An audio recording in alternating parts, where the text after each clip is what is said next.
Celtics.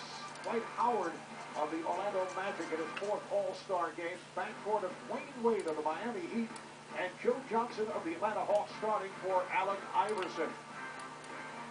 The West winners of last season's All-Star game in a wild one. They shot 61% from the field. Up front, Tim Duncan of the San Antonio Spurs. Carmelo Anthony, Denver Nuggets. Amari Stoudemire of the Phoenix Suns. At the guard, the one-time Maverick Steve Nash, now the Phoenix Suns, and Dallas's own Dirk Nowitzki will start in the backcourt in the absence of the injured Kobe Bryant. So George Karl has a 7-footer at the shooting guard position. The 59th NBA All-Star game that dates back to 1959. The old Boston Garden went to the East. Easy Ed McCauley of the Boston Celtics, the MVP. Bill Latchik of the Knicks, the winning coach. The East has won 35 All-Star games. The West has won 23, including last season, the one in Phoenix by a wild score of 146-119. As Kobe Bryant led the way with 27 and was named the co-All-Star MVP with a fellow by the name of Shaquille O'Neal, who is sitting, as they say, in civvy to our right. Well, Mark, you know what? 9 first-time All-Stars. You talked about that in our open. I'd like to have a heart monitor on those guys right now. Just feeling the excitement. Reggie, you had your first time as an All-Star, so did I, and I can't imagine it being in a place like this. Well, it's funny because we had a chance to speak to both coaches, and they went to their respective squads and asked them who really didn't want to play, and we played limited minutes, and Paul Pierce and Kevin Garnett won't play a lot. I'm wondering once they ran out here and saw close to 100,000 people here, and the fans' reaction, maybe they're rethinking that choice of trying to play a little bit more minutes in front of this fabulous crowd. I think both you guys can relate to your very first All-Star experience. Obviously, you did not play before 100,000 people, but Reggie, you were, 3-4 years out of UCLA, game taking place in Miami. What was going through your mind at that point? Well, take it a step further. The year before, they had it in the Astrodome, and I remember going to that All-Star game because I was in the three-point competition, sitting at the very top, the 500 seats, looking down, saying, one of these days I'm going to play in that game. The next year I got selected to play in Miami, and then walking into the locker room with the likes of Charles Barkley, Kevin McHale, the great Michael Jordan. It was unbelievable. Doug, what was your first All-Star appearance? It was 1976, and it was in Philadelphia. It was the bicentennial game, so I got to play in front of a home crowd, which made it extra special. And Doug, you coached the All-Star game in Cleveland, and that was a game where the 50 greatest players were being honored, and you had Michael Jordan on your squad. You had Glenn Rice on his way to a scoring record, chasing Wilt Chamberlain, and you had, as I recall, Michael Jordan over at the scorer's table ready to report in, and you said, come on back?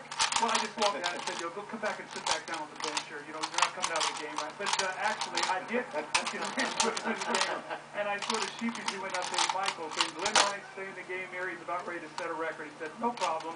He went on to score. We put Michael in the game, won the game, and Michael was very happy because he got the winner's share of the money, which he always wanted to leave town with. And right here, we'll check in with our public address announcer, Mark Hollowell.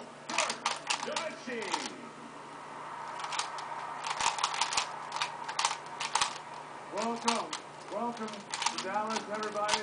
Thanks for coming out and making this a special day. Enjoy the show. And I want to say everything is bigger in Texas. Thank you, guys.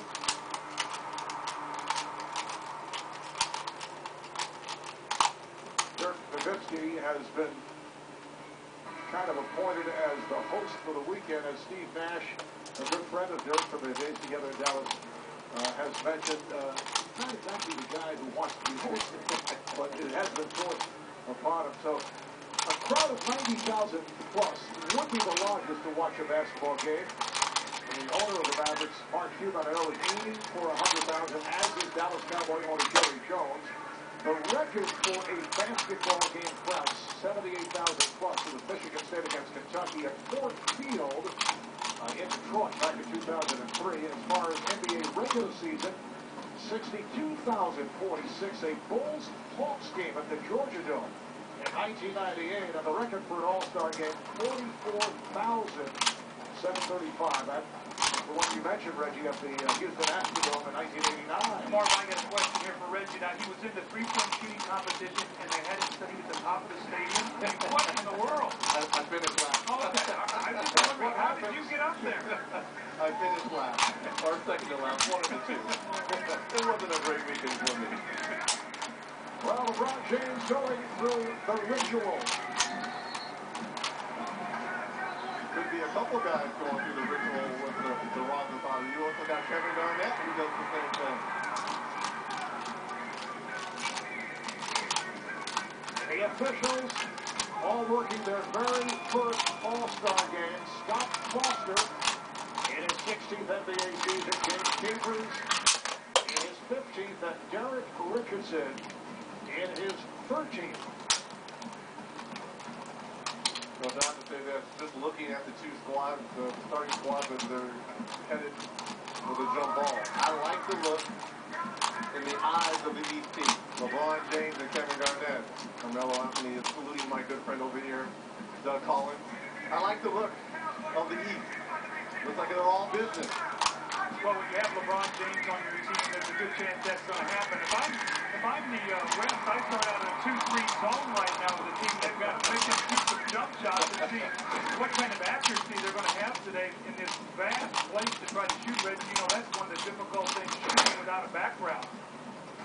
As Sam Van Gundy mentioned to us, Kevin Garnett has been bothered by that hyperextended right knee, and Paul Pierce has had the injured left foot. Have made the point that they would like to have their minutes limited, so we'll see how that plays into what takes place here tonight. Well, Mark, that makes his life a lot easier when you're divvying up 10-player minutes as opposed to 12. It makes it a lot easier. He said he would like to get everybody, what was it, 20 minutes he said, or 12 or 15, I don't know what he said, but we'll see how it goes tonight when this gets competitive. So Dwight Howard and Tim Duncan on the opening tip. And the 59th NBA All-Star game is underway. George Karl saying they will set it up right at the start for Dirk Nowitzki. Nash looking for Nowitzki, comes off the pick. And here is Dirk. Yes. So much for the shooting background. Shooters can shoot at any type of background. Obviously, this game is an exhibition game. You're always worried about these guys shooting in the backdrop, but it's not going to matter with 100,000 for tonight. It's played by Nowitzki. Here's LeBron. Rebounded by Anthony. Carmelo Anthony also dealing with ankle problems, averaging 29 a game, third in scoring. Nowitzki again. He hasn't even touched the rim. I mean, those were two sure shots.